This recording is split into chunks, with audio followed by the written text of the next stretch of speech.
Three BHK first నా బాధ్యత ఈ అందమైన ఫ్యామిలీని మీకు ఇంట్రడ్యూస్ చేయాలి. కానీ నాకు ముందు వాళ్ళు వచ్చి ప్రతి బాల్ సిక్సర్ కొట్టి మీ ముందు ఆల్రెడీ ఇంట్రడక్షన్ ఇచ్చుకున్నారు తనకి. But I'll still do it again. Shanti talkies, Arun Vishwa, అతనికి సెకండ్ ఫిల్మ్, కానీ he's a very promising and exciting producer. అతని గురించి చాలా విషయాలు చెప్పాలి, నేను టిడ్బిట్స్గా చెప్తాను. అతనికి నాకు చాలా సిమిలారిటీస్ ఉన్నాయి, ఎందుకంటే అతను కమల్ హాసన్ ఫ్యాన్ని.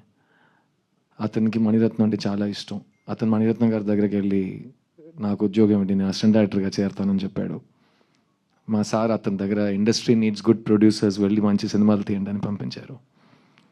చాలా మంచి పని చేశారు ఆయన. ఆ రోజు ఆ సలహా ఇవ్వకపోయి ఉంటుంటే ఈరోజు 3BHK నా చేతికి వచ్చి ఉంటుందో నాకు తెలియదు.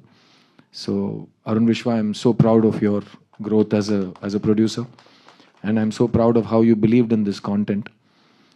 స్పీకింగ్ ఆఫ్ కాంటెంట్, ఈ సినిమా ఒక రియల్ లైఫ్ నుంచి వచ్చే కథ. సింపుల్గా చెప్పాలంటే అండి, ఈ సినిమా చూసిన తర్వాత మీకు నచ్చుతుందా నచ్చదా, ఎన్ని 1000 కోట్లు చేస్తా నాకు తెలియదు. But what I experienced I can tell you, and that's where I feel my responsibility లైస్. ఈ సినిమా స్క్రిప్ట్ ఫస్ట్ టైం చదివినప్పుడు కానీ, ఈ సినిమా ఫస్ట్ టైం సినిమా చూసినప్పుడు కానీ, నాకు త్వరగా వెళ్ళి మా నాన్నని పట్టుకుని అలా టైట్గా హగ్ చేద్దామని ఒక మూడ్ వచ్చింది. అండ్ కోఇన్సిడెంట్లీ నేను కాపీ చూసినప్పుడు నేను మా నాన్న ఈ సినిమా కలిసి చూసాం. అండ్ సినిమా చూసిన వెంటనే it just overcame, the emotion, I was overcome by it. And Telugu ప్రేక్షకులకి సిద్ధు గురించి ఎన్నిసార్లు ఎన్ని రకాల మాటలు చెప్పినా మొత్తం మీరే చేశారు అనే ఆ డైలాగ్ తెలుగు ప్రేక్షకులు నన్ను ఎప్పుడూ మర్చిపోనివ్వరు. అలాంటి ఒక తండ్రి కొడుకు రిలేషన్షిప్ మీరు బొమ్మరిలో చూశారు. ఆ సినిమా నాకు చాలా నేర్పించింది. అండ్ ఆ సినిమా తర్వాత కూడా నాకు ఆల్ ఓవర్ ద వరల్డ్ తండ్రి కొడుకులు వచ్చి నాతో చెప్పారు వాళ్ళు ఎలా రిసీవ్ చేస్తున్నారని.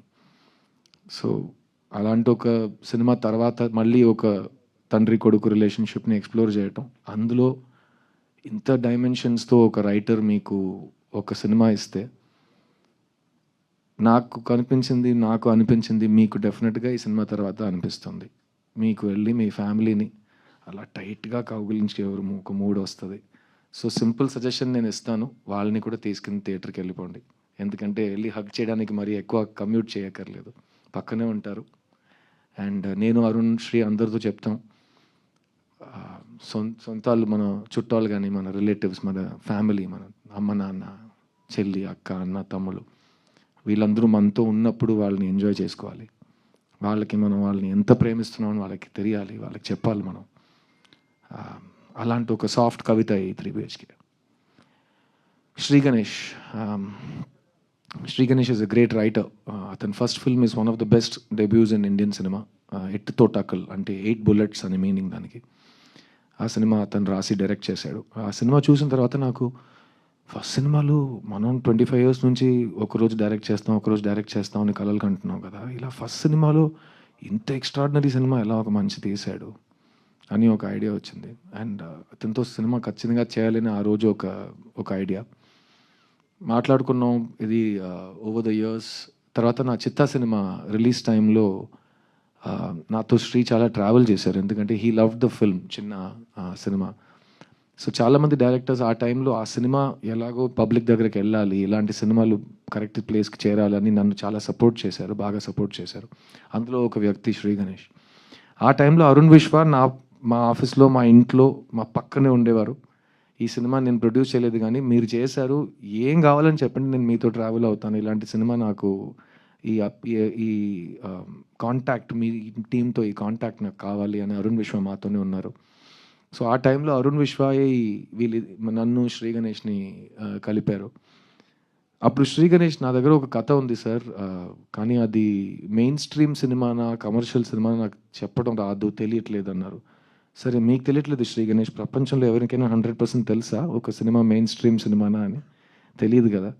సో మీ స్క్రిప్ట్ ఇవ్వండి, నేను చదివి చెప్తాను, నాకు నచ్చితే అది నాకు మెయిన్ స్ట్రీమ్, నాకు కమర్షియల్, నాకు బ్లాక్ బస్టర్. సో నేను చదివి నేను డెసిజన్ తీసుకుంటాను. స్క్రిప్ట్ బుక్ చదివాను. చదివిన తర్వాత నాకేం అనిపించింది నేను ఆల్రెడీ మీతో షేర్ చేశాను. వెంటనే వెళ్ళి మా నాన్నని హగ్ చేయాలనిపించింది. ఆ కథని మేము 3 BHKగా తీసాం. అండ్ ఆ సినిమా ఈరోజు మీ ముందుకు వచ్చిందంటే దానికి ముఖ్యమైన కారణం ఈ సినిమా, ఈ ఫ్యామిలీ. ఈ సినిమాలో హీరో లేడు, హీరోయిన్ లేదు, విలన్ లేడు, స్మాలర్ రోల్, బిగ్గర్ రోల్ ఇదంతా ఏం లేదు. ఈ సినిమా స్క్రిప్టే హీరో, ఈ సినిమా స్క్రిప్టే హీరోయిన్, ఈ సినిమా స్క్రిప్టే అంతా.